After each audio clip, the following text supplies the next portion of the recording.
Hello and welcome. The world stopped for a moment on July 20, 2025.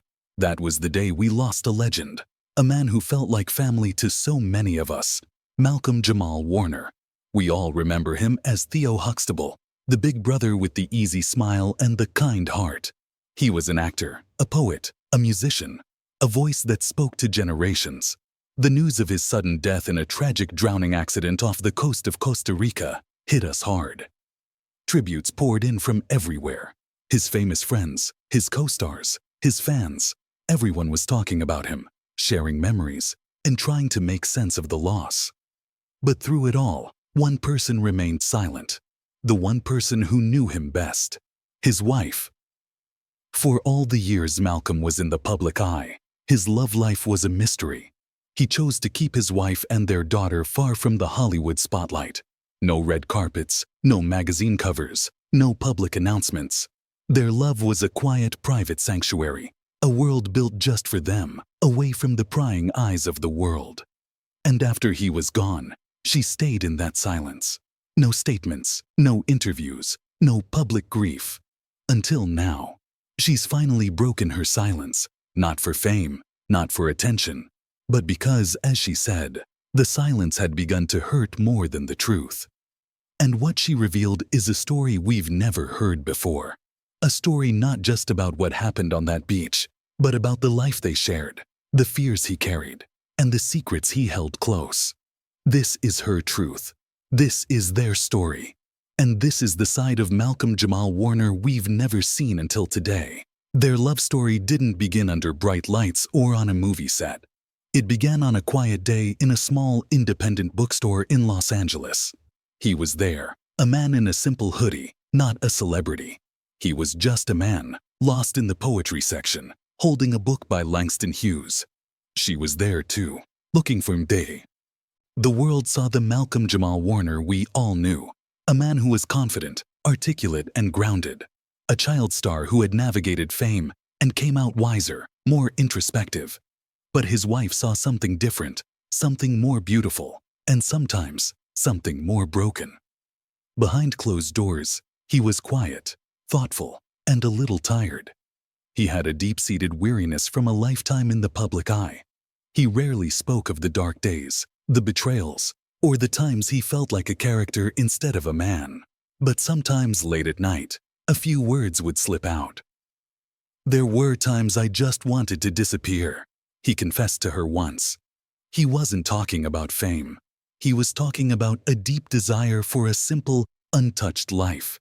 His home was his temple, filled with poetry books, guitars, and the soft scent of incense. There were no awards on the walls, just art and music. He wrote constantly, his deepest thoughts and most powerful words often scribbled on napkins or in journals, never meant for the public eye. He feared irrelevance, not as a celebrity, but in his legacy. "I want my daughter to know who I really was," he would say, "not just who people thought I was." He was a deeply spiritual man. He meditated every night and believed in a world bigger than himself. And he loved with that same patience and presence. He wrestled with old wounds, retreating to his music studio to process things he couldn't say out loud. But there was so much joy too. He loved to cook, to dance in the kitchen, to send her poems in the middle of the day. He sang soft lullabies to their daughter, even as she grew into a big girl. To his wife, he wasn't a star. He was just him, a man who was both fragile and strong, brilliant and scared, and she loved every single part of him. When their daughter was born on a rainy February morning, he held her like she was made of glass. He didn't patio that first night. I forgot what peace felt like. But even with that peace, a subtle, unspoken worry lingered in his eyes. She felt it, a final line in a poem he couldn't finish. Then came the morning of July 20th. They woke early. He made coffee, humming a song. Their daughter was already in her swimsuit, excited to go to the beach. He watched her with that same look of half wonder, half disbelief, as if he still couldn't believe he had created something so perfect. "Let's go down early," he said.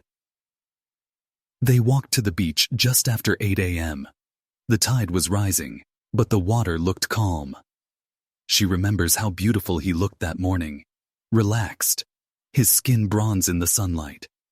He held their daughter's hand as they walked into the shallow waves. And then, time slipped. A shout, a strange shift in the waves. Their daughter's laughter turned into a cry. Malcolm was just a few feet out. He was always so careful, but the current came from nowhere. A riptide, silent and invisible. It dragged him out in seconds. She screamed. Their daughter stood frozen. 2 surfers dove in, tourists rushed to help, and she stood there, helpless, watching the ocean swallow the man she loved. He came back to shore as a limp shape, carried by strangers who laid him on the sand. They tried CPR for what felt like an eternity, but his pulse never returned. His breath never came back. That was the moment her soul fractured. There's something she never told the authorities, not because she was hiding the truth, but because in the sheer horror and panic, it didn't feel real. It felt like a hallucination, but now she can say it. Just before he went into the water, he had looked back at her. Not a glance, but a long, quiet, searching look. His hand had slipped from hers slowly. He had kissed her forehead softly as their daughter ran ahead. Then he pulled back and just stared. There was something in his eyes she couldn't describe perfectly. It wasn't fear or hesitation. It was something more like knowing. She's thought about that moment 1,000 times. Did he feel the pull of something? Did his body already sense the shift in the tide? Or was it something deeper? A spiritual farewell he hadn't meant to say. She told the police everything else, the timeline, the CPR, the waves, but she never told them about that look. She only felt its sharp pain later. There's another detail too. The night before he died, he couldn't sleep. She woke around 3 a.m. and found him sitting outside under the moonlight with a journal in his lap. When she asked what he was doing, he just smiled and said, "Writing down the stuff I haven't said yet." He never told her what was in that journal. After the accident, it was gone. It wasn't in his bag, wasn't in the villa.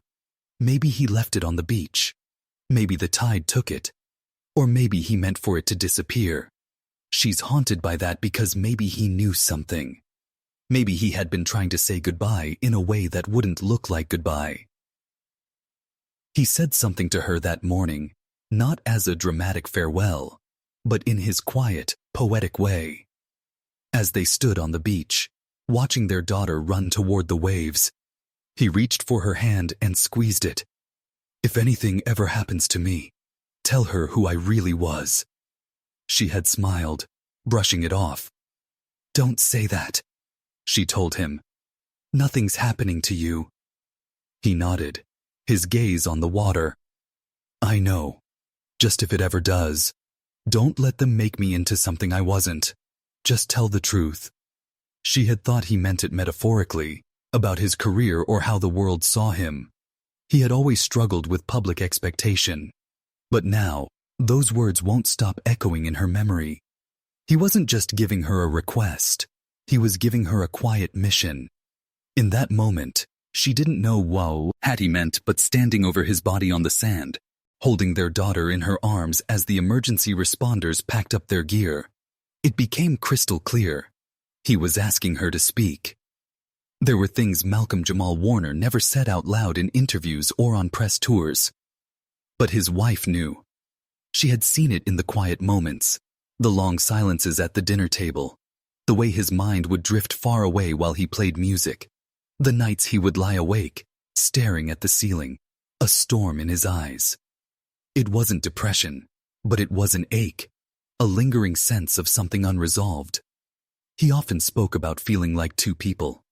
The man the world remembered as Theo, cheerful and full of potential, and the man he had become, more complicated, more burdened, more aware of how fragile everything really was. He had carried that weight for decades, the weight of being seen but not truly understood. And beneath all of that, there was something else, something he never announced. In the year leading up to his death, he had been dealing with recurring chest tightness. He downplayed it, saying it was just stress or exhaustion. He didn't want tests. He didn't want drama. She begged him to see a doctor.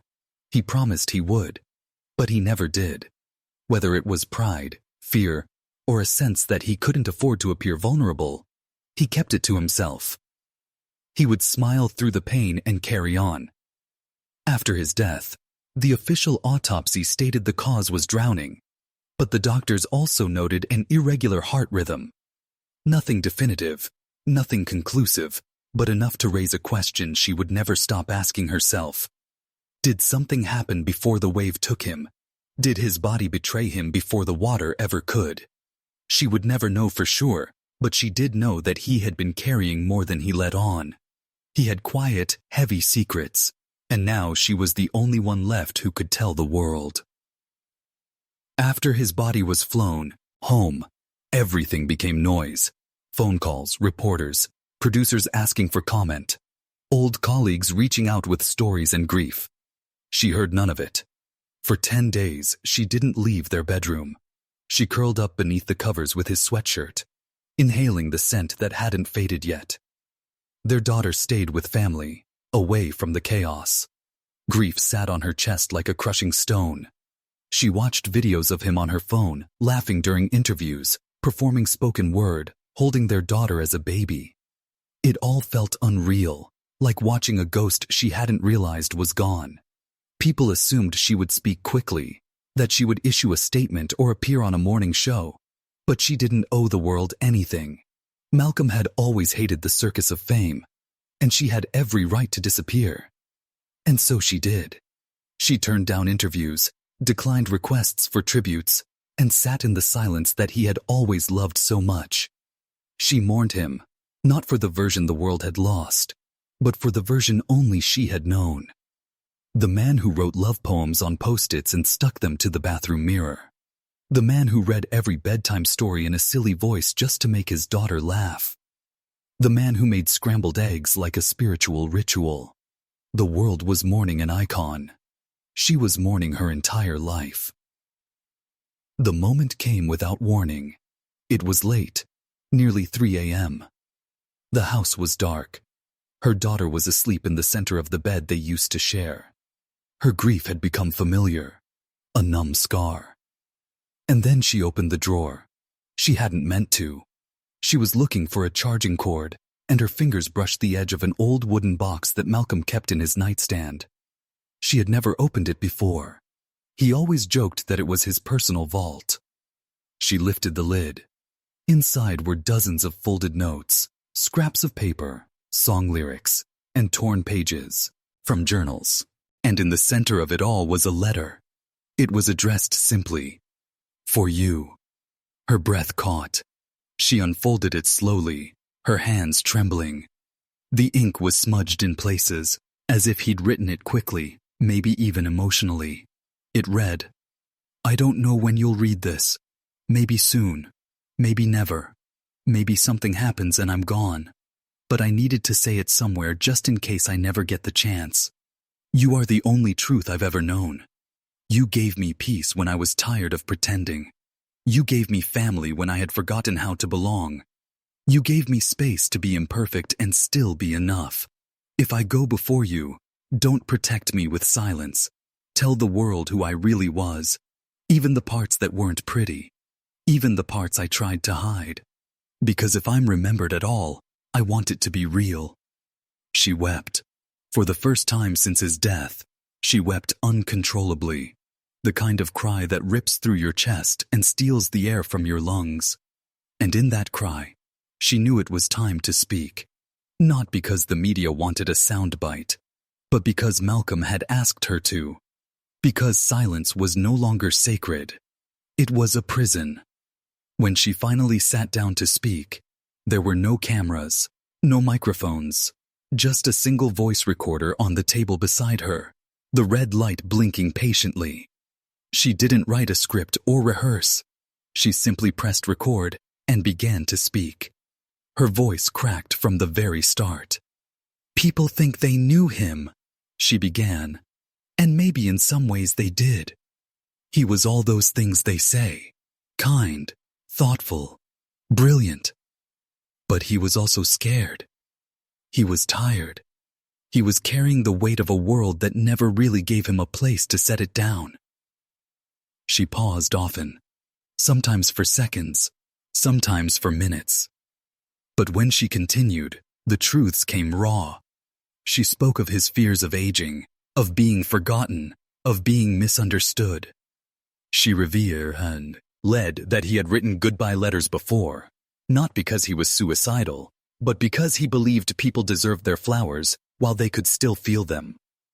She shared stories of his self-doubt, how he had turned down roles because they felt fake, how he had cried after watching his daughter perform at school because he feared he wouldn't be around to see her grow up.